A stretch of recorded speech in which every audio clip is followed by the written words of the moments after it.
Hi friends, evening பார்த்தீங்கன்னா குட்டீஸ் அம்மா சாப்பிட ஏதாவது செஞ்சு கொடுங்கம்மா அப்படின்னு கேட்டாங்க. சரி என்னடா இருக்குது வீட்டில்னு பார்த்தா அவல் இருந்தது.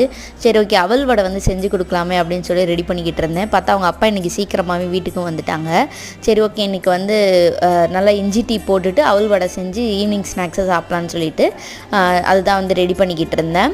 சில பேர் இஞ்சி வந்து தட்டி போடுவீங்க, நான் வந்து நல்லா கிரேட்டரில் நல்லா துருவி போடுவேன். அப்போனா இன்னுமே வந்து எக்ஸ்ட்ராக்ட்லாம் உள்ள இறங்கி சூப்பராக இருக்கும். இப்போ அவல் வடைக்கு வந்து சின்ன வெங்காயம், ஒரு பச்சை மிளகா, கொஞ்சமாக இஞ்சி, ஜீரகம், ஸோ இதெல்லாமே சேர்த்துக்கிறேன்.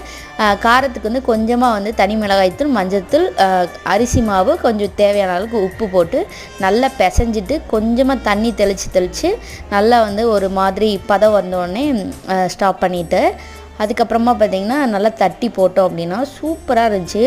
மறக்காமல் ட்ரை பண்ணி பாருங்கள், வேறு லெவலாக இருந்தது. நம்ம மிக்சியில் மாவரைச்சி பண்ணுறதுக்கு இது இன்ஸ்டண்ட்டாக பண்ணலாம். ஸோ ஃபைனல் நானே ஹஸ்பண்ட் உட்காந்து டிவி பார்த்துட்டே சாப்பிட்டோம்.